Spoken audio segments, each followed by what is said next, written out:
আমাৰ জৰিয়তে অসমৰ মাননীয় মুখ্যমন্ত্ৰী ডাঙৰীয়াক আমি আহ্বান কৰিছোঁ বা দাবী উত্থাপন কৰিছোঁ যে অনতি পলমে যদি অবৈধ বাংলাদেশী নামত যদি প্ৰকৃত ভাৰতীয় নাগৰিকৰ ওপৰত হাৰাশাস্তি বন্ধ নকৰে, এইবিলাক নাটকবাজি যদি বন্ধ নকৰে, আমি সংখ্যালঘু সংগ্ৰাম পৰিষদে বিভিন্ন জাতীয় দল সংগঠনে কিন্তু গণতান্ত্ৰিকভাৱে আন্দোলন কৰিম, ৰাজপথত ওলাম, হাজাৰ হাজাৰ মানুহ লৈ কিন্তু ঘৰৰ পৰা আমি ওলাম, মহিলা পুৰুষ সৰু সৰু ল'ৰা ছোৱালী গোটেই পৰিয়াল লৈ কিন্তু আমি ৰাজপথত ওলাম।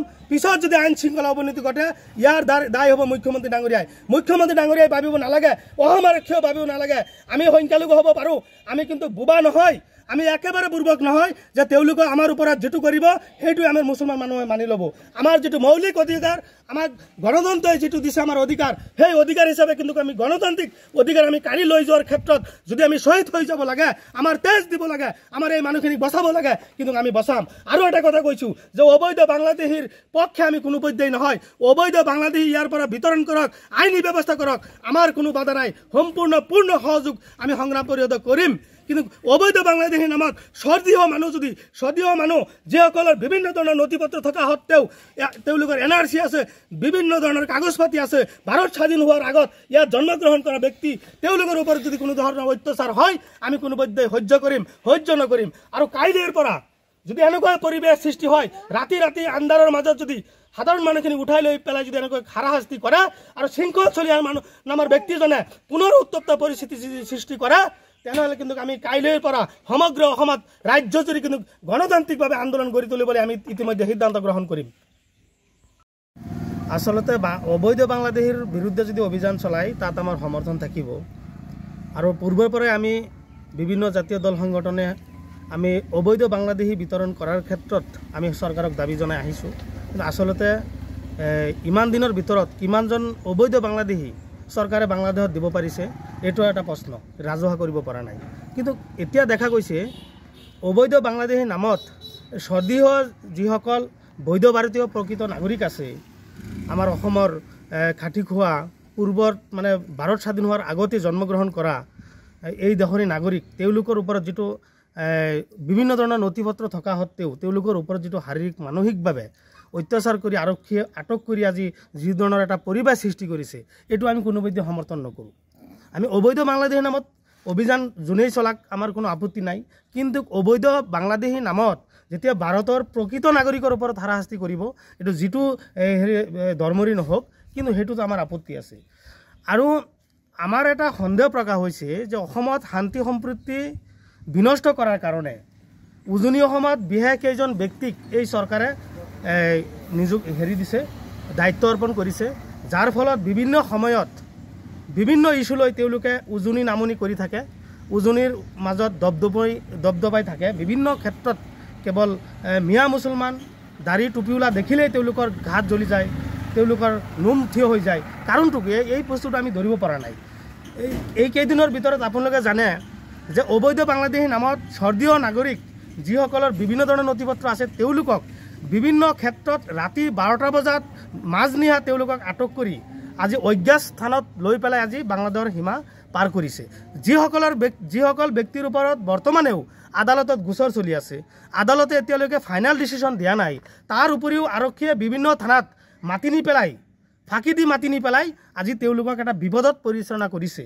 গতিকে এনেকুৱা কাণ্ডক আমি তীব্ৰ বাহাৰে আমি গৰিহণা দিছোঁ আৰু নিন্দা জনাইছোঁ আৰু আমি বিৰোধিতা কৰি আহিছোঁ। আৰু উজনি অসমত শৃংখল চলিহাই আজি যিটো বণ্ডামি কৰি আছে, শৃংখল চলিয়াক আমি প্ৰশ্ন কৰিছোঁ যে উজনি অসমত কি আপোনাৰ এইটো পৈতৃক সম্পত্তি নেকি? যোৰহাট আৰু শিৱসাগৰ ডিষ্ট্ৰিক্ট কি আপোনাৰ পৈতৃক সম্পত্তি নেকি?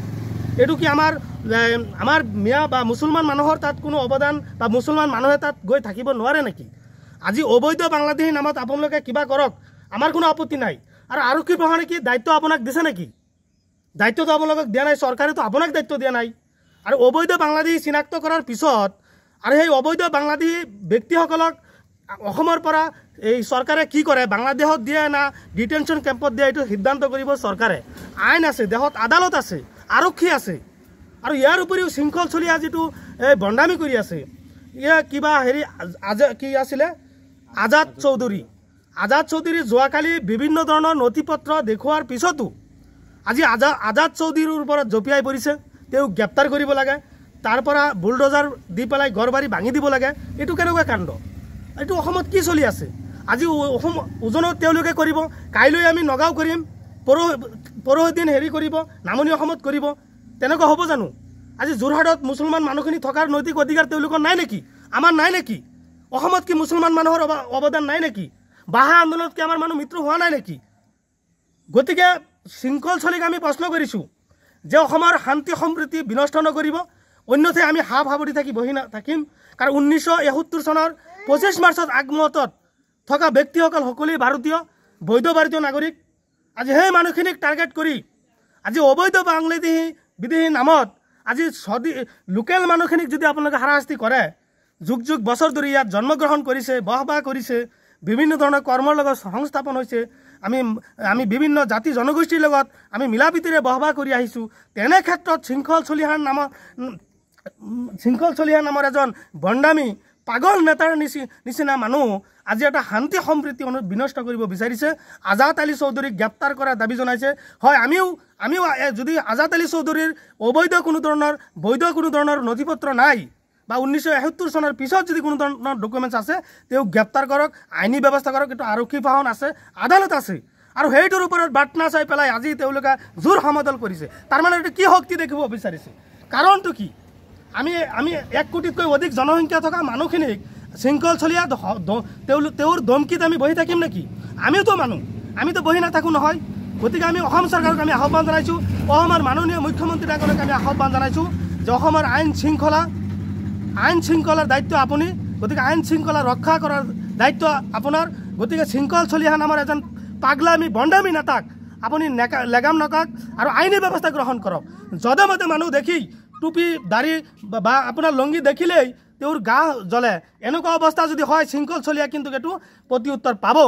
আমি আইনী ব্যৱস্থা গ্ৰহণ কৰিবলৈ বাধ্য হ'ম। কাৰণ যোৰহাটত থকা, শিৱসাগৰত থকা সাধাৰণ শ্ৰেণীৰ আমাৰ মুছলমান মানুহখিনিক বিভিন্ন সময়ত যেতিয়া শাৰীৰিকভাৱে অত্যাচাৰ কৰিছিল, আমি আৰক্ষীৰ কাষ চাপিছোঁ, কিন্তু চৰকাৰে কোনো ধৰণৰ ব্যৱস্থা গ্ৰহণ কৰা নাই। আজি তেওঁলোকৰ শক্তি তাত বেছি আছে, আমি মানিছোঁ।